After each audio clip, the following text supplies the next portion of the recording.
Hukmu tariki sholati utawi iki hukum nerangake wong kang ninggal salat. Mas'alatu yin al asohu utawi kaul kang sahih iku annaman temen setuhune wong lazimat kang wajib hu ing man apa al jum'atu jum'ah iku yuqtalu dipateni sapa man oleh den pateni mau bitarkiha sebab tinggal jum'ah idza doko nalikane rupek apa al waktu rupek ngan wajibil khutbataini saking wajibi khutbah loro washolati lan sholat wa ingkola lan senajan ngucap sapa man usolli bakal sholat sapa ingsun ha ing Jumat zuhron ing sholat duhur. Jadi wonten mriki dikatakan bahwa menurut qauli yang sahih seseorang yang kewajiban Jumat tetapi tidak Jumatan maka boleh secara hukum untuk dibunuh meskipun beliau mengucapkan bahwa saya akan nantinya akan sholat zuhur. Hadhihi mas'alatun utawi iki iku ana masalah tarikus sholati utawi wong kang ninggal sholat bil kuliyati kelawan babar pisan tidak sholat sama sekali wal mukhillu lan wong kang ngrusakake bibadiha kelawan setengah sholat iku fasikun fasek bil ijma'i kelawan mufakat yang ulama katarikiz zakati kaya dene wong kang ninggal zakat. Jadi orang yang sama sekali babar pisan ora tahu sholat atau kadang sholat kadang tidak, sekarang sholat besok tidak, atau zuhur sholat asar tidak, maghrib sholat isya tidak, dan seterusnya, maka orang tersebut dinamakan orang fasik, namanya orang yang fasik menurut ijma ulama. Artinya kalau dinamakan fasik itu ruang lingkupnya secara hukum orang tersebut masih dikatakan orang Islam, orang yang iman, kecuali apabila orang yang meninggalkan sholat itu karena jahidan, karena menentang tentang kewajiban sholat, mempunyai i'tikad bahwa sholat yang 5 waktu itu tidak wajib, maka secara hukum bukan lagi dinamakan fasik, tetapi dinamakan orang yang murtad atau keluar dari agama Islam. Tapi kalau toh orang itu hanya sebatas tidak menjalankan sholat atau kadang sholat kadang tidak, tetapi di dalam hati masih beriktikad, mempunyai kepercayaan bahwa sholat itu wajib, tetapi tidak melaksanakan orang tersebut, mungkin karena malas, karena keset, atau persoalan yang lain, maka orang tersebut dinamakan orang yang fasik atau bahasa Jawa dinamakan orang yang biying.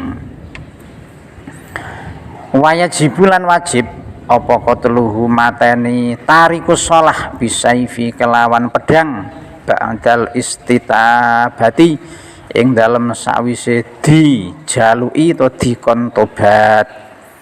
Maka secara hukum agama orang yang meninggalkan sholat itu boleh dibunuh sesudah diajak untuk bertobat. Walau bitarki sholatin wahidin lan senajan oleh ninggalke mau sebab ninggalke sholat kang siji, walaupun toh hanya satu sholat yang ditinggalkan, semisal hanya zuhur saja atau asar saja. Wa yukhafulan den kuwatirake alaihi ing atase tarikus shalah apa suul khotimati mati kanthi suul khotimah wal iyadzu utawi nyuwun reksa iku billahi ta'ala, tetap kelawan Allah ta'ala. Dan memang kita diperintahkan untuk betul-betul menjaga yang namanya sholat wajib, sholat yang 5 waktu ini. Karena kalau kita melihat survei di negara kita Indonesia ini, menurut survei dari IJMI, Ikatan Cendekiawan Muslim Indonesia, bahwa dari sekian juta umat Islam yang ada di Indonesia itu, yang melaksanakan sholat hanya 30%. Coba bisa bayangkan, dari sekian juta umat Islam, menurut penelitian dari IJMI, Ikatan Cendekiawan Muslim Indonesia itu yang melaksanakan sholat tidak lebih dari 30%. Itu yang melaksanakan. Padahal sholat yang menjadi tiangnya agama itu kan bukan hanya menjalankan sholat, tetapi memang betul-betul ya dijalankan, tetapi juga mengetahui tentang syarat dan rukunnya sholat. Kalau kita saring lagi dari 30% itu, mungkin hanya berapa persen orang yang sholat tetapi mengetahui keilmuan tentang tata cara sholat, tahu syaratnya sholat, tahu rukunnya sholat, tahu yang membatalkan sholat, tahu perkara yang menyebabkan diterima dan ditolaknya sholat. Kalau kita kaji lagi, kita saring, mungkin hanya berapa persen. Maka di banyak ayat Al-Quran atau hadis Nabi, maka tepat bahwa Nabi itu mengatakan bahwa as-sholatu imaduddin faman aqomaha faqad aqomadin. Barang siapa mendirikan sholat, maka niscaya orang tersebut akan mendirikan agama. Jadi as-sholatu imaduddin faman aqomaha faqad aqomadin. Sholat adalah tiang agama, dan barang siapa mendirikan sholat, niscaya orang tersebut mendirikan agama Islam. Nabi di dalam mengatakannya bukan barang siapa melaksanakan sholat, tetapi barang siapa mendirikan sholat. Jadi sholat yang betul-betul menjadi tiangnya atau sokone agama niku bukan hanya orang yang menjalankan, tetapi betul-betul ya memang sholatnya itu landasannya adalah landasan keilmuan tentang tata cara sholat. Maka di dalam kitab Sulam Taufik dikatakan tentang kewajiban mencari ilmu itu bukan hanya kaitannya dengan memerintah anak sholat, itu bukan hanya kita memerintahkan sholat saja, tetapi juga wajib kita orang tua di samping memerintahkan sholat juga wajib mengajari tentang syarat sholat, rukun sholat, sesuatu yang membatalkan sholat dan lain sebagainya. Karena sekali lagi bahwa sholat yang menjadi tiangnya agama itu adalah Nabi mengatakan dengan bahasa barang siapa mendirikan, bukan barang siapa melaksanakan. Karena kalau hanya melaksanakan, mungkin orang yang sholatnya ambruk gedang, pokok ngarep rukuk melu rukuk, sujud melu sujud, sudah dikatakan melakoni sholat, tetapi belum tentu dinamakan mendirikan sholat. Wal'iyadu utawi nyuwun reksa iku billahi ta'ala kelawan Allah ta'ala. Wala ya juzulan ora wenang liman kaduwe wong ma'ahu kang iku sartane man apa maun banyu, apa sing ora wenang iqtauhu ngowehake banyu iyahu ing tarikus shalah wat tayamum lan tayamum bal yatawaddau balik wudu sapa wong bihi kelawan maun lawan banyu wayutra kulan den tinggal sapa tariku shalah taat syana haling ngelak li annahu krana satuhune tarikus shalah iku ghairu muhtaramin, ora wong kang den mulyaake. Contone lek ora den mulyaake kal bil akuri kaya dene asu kang galak. Jadi orang yang meninggalkan sholat tanpa alasan karena malas atau karena menentang, orang tersebut di sisi Allah Subhanahu wa ta'ala tidak mempunyai derajat, tidak mempunyai kedudukan, bahkan digambarkan seperti anjing yang boleh dibunuh, kal bila akuri. Sehingga di sini dikatakan dalam kitab Bughyah ini, seandainya kita mempunyai air untuk persediaan wudhu, kemudian ada orang yang meninggalkan sholat tanpa alasan, orang yang meninggalkan sholat karena malas atau karena menentang, maka kita yang mempunyai wudhu tidak boleh memberikan air tersebut untuk orang yang meninggalkan sholat karena kehausan. Jadi ana wong ra tau salat mergo keset utawa mergo menentang tentang kewajiban salat, teng mriku kengelaan. Dadi nek ora ngombe mati. Kebetulan di situ ana wong sing duwe banyu. Nah, banyu niki untuk persediaan wudhu.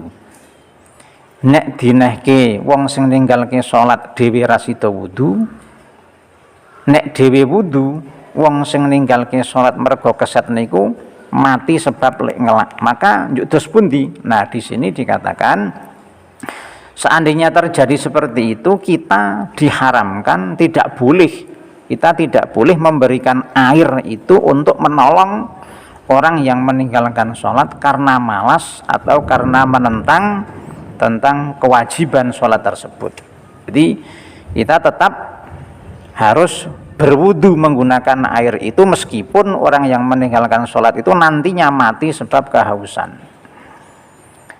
Wayam bahilan prayoga lil mutadayyini kaduwe wong kang netepi agama, apa Allah yahdura yen to ora nekani sapa mutadayyin majalisahu ing nggon palungguhane tarikus shalah wadiya fatahulan suguhane tarikus shalah wajanazatahulan jenazai tarikus shalah wa alla yusalla wa alla yusalliya lan yen to ora nyalati sapa wong alaihi ing atase tarikus shalah zahiron ing dalam zahire liyar tadaa supaya mareni sapa ghairuhu liyane tarikus shalah.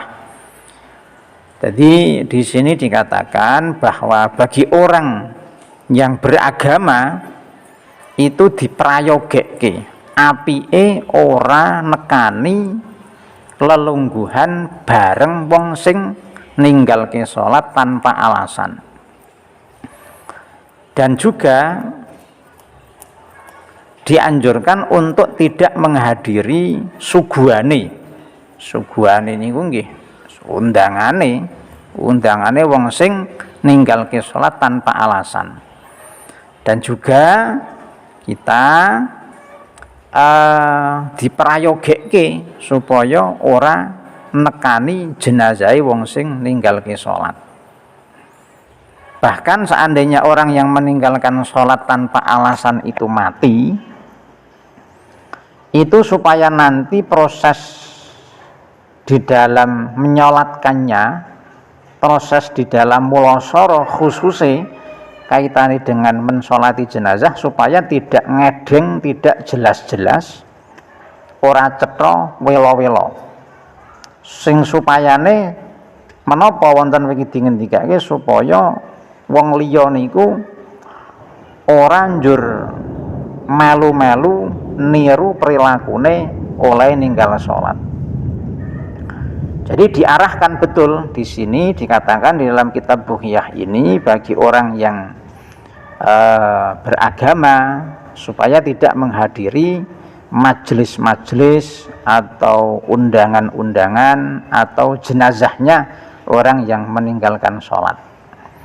Toh seandainya ada orang yang meninggalkan sholat tetapi meninggalkannya itu karena malas, keset, itu kan tetap dihukumi orang Islam karena masih statusnya fasik, kecuali kalau meninggalkannya ini karena menentang kewajibannya, maka lain lagi. Nah, di sini seandainya ada orang yang meninggal, orang tersebut orang yang sering tidak sholat tetapi karena malas, maka seandainya orang itu mati, toh nanti ketika mensolatinya juga diarahkan tidak secara cetowelo-welo atau secara zahir atau secara jelas. Karena apa seperti itu? Supaya memberikan pelajaran bagi orang yang masih hidup supaya tidak semena-mena sakarpe dhewe, saudele dhewe ninggalke sholat tanpa alasan. Karena alasannya sholat ini boleh ditinggalkan kan hanya dua. Kalau menurut kitab Safinatun Najah, an-naumu wan nisyanu, satu karena tidur, yang kedua karena lupa.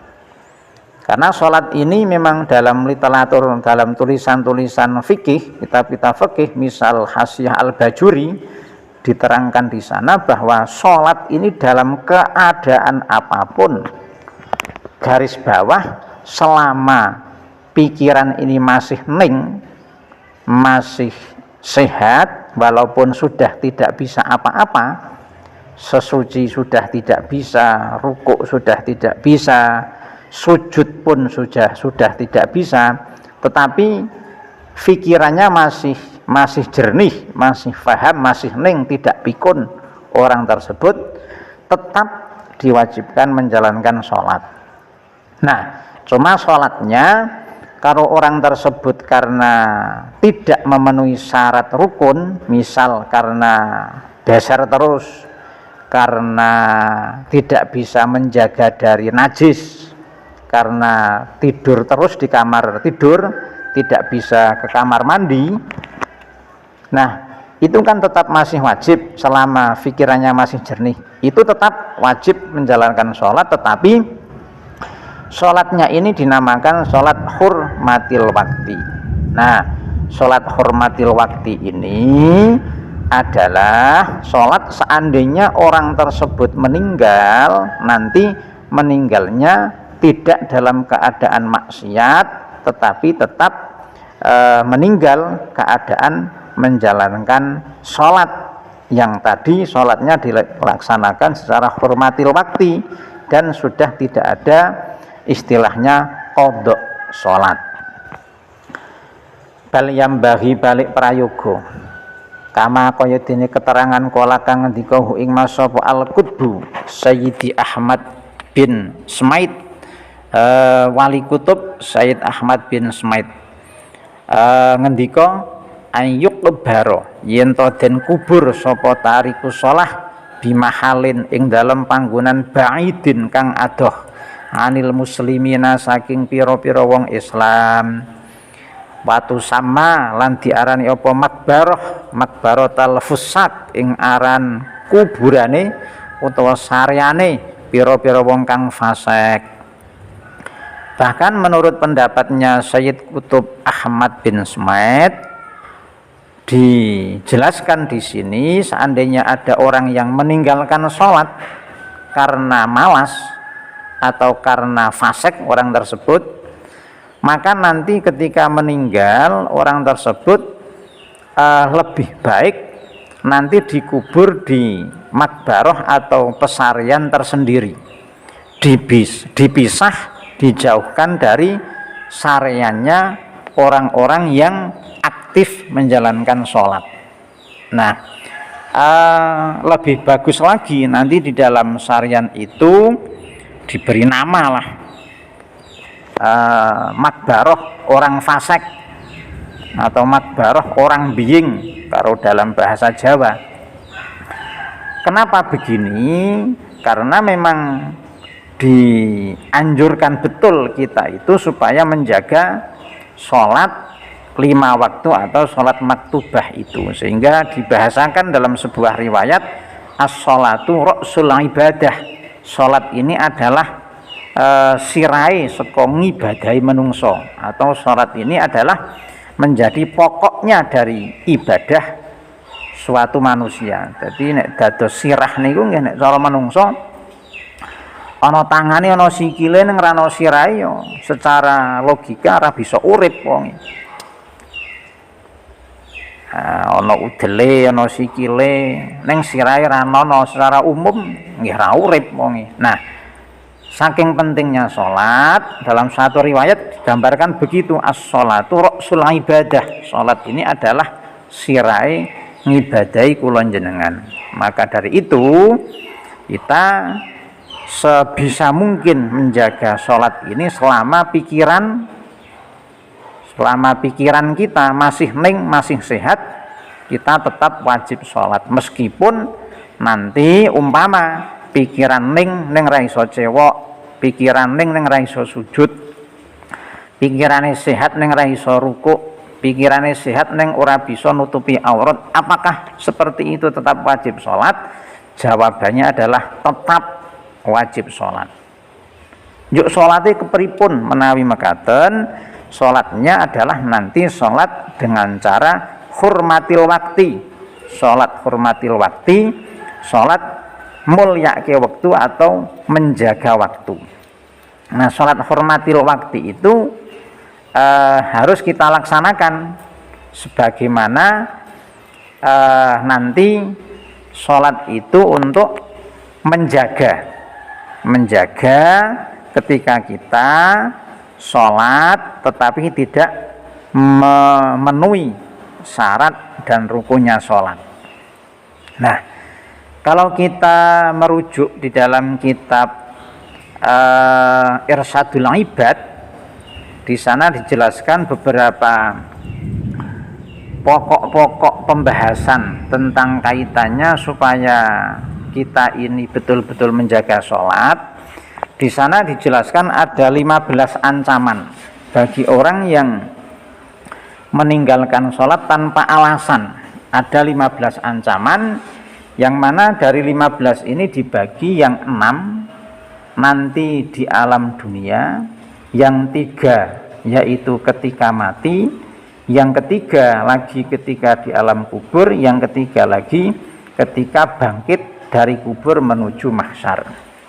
Nah, untuk yang 6 ancaman bagi orang yang meninggalkan sholat yang di alam dunia: 1, orang tersebut akan dicabut keberkahan umurnya. Masya Allah, orang tersebut akan dicabut keberkahan umurnya. Berkah itu artinya saya apik ziyadatul khair, semakin tambah umurnya semakin bagus, semakin apik. Nah, ini kalau orang meninggalkan sholat tanpa alasan, dikatakan akan dicabut keberkahan umurnya. Lalu yang kedua, dihilangkan tanda-tanda kesolihan di wajahnya. Yang ketiga, segala amal baiknya tidak akan mendapatkan pahala. Itu menurut kitab Irsyadul Ibad. Terus doanya tidak akan dikabulkan oleh Allah Subhanahu wa ta'ala. Yang kelima, tidak mendapatkan bagian doa dari orang-orang yang solih. Artinya ora oleh dungane wong sing apik. Yang keenam, akan dibenci kebanyakan orang. Itu 6 ancaman bagi orang yang meninggalkan sholat ketika di dunia. Terus yang ketiga, ketika mati. Ancaman bagi orang yang meninggalkan sholat ketika mati: 1, mati kondisi terhina. Yang kedua, mati kondisi lapar atau ngelih. Yang ketiga, mati kondisi haus, kahanan ngelak, meskipun air satu laut diminumkan tidak akan menghilangkan rasa haus atau dahaganya. Na'udzubillah min dzalik. Itu ketika mati. Yang ketiga, menurut kitab Irsyadul Ibad, yaitu ketika di alam kubur. Satu, kuburnya sempit sehingga tulang-tulang rusuknya saling bersimpangan. Jadi kuburannya sempit, kanan kiri jepit jenazah, sehingga tulang-tulang rusuknya balung-balungnya mencelat. Yang kedua, ruang kubur dipenuhi api. Yang ketiga, dalam alam kubur akan ditemani oleh ular besar, yang mana ular itu adalah utusan Allah untuk menyiksa orang itu, yang diberi nama As-Suja'ul Aqra, ula sing budak. Itu ketika di alam kubur. Yang ketiga, ketika bangkit dari kubur menuju mahsyar. Nah, orang yang meninggalkan sholat ketika bangkit dari kubur menuju mahsyar akan mendapatkan apa? Satu, hisab yang berat. Na'udzubillah. Padahal satu hari pada yaumil kiamah atau satu hari di yaumil mahsyar itu bagikan 1000 tahun di alam dunia. Yang kedua adalah dibenci oleh Allah Subhanahu wa ta'ala. Terus yang ketiga, dimasukkan ke dalam api neraka. Itu diantara 15 ancaman yang ada di dalam kitab Irsyadul Ibad, tulisan Waliullah Syekh Zainuddin Al-Malibari. Maka dari itu kita seyogianya kita harus betul-betul menjaga yang namanya sholat 5 waktu ini. Kita, keluarga, anak, cucu betul-betul menjaga tentang sholat yang 5 waktu ini, supaya nanti benar-benar mendapatkan sa'adatun fid dunya wa sa'adatun fil akhirah. Istilahnya bejo mulya donya lan akhirate.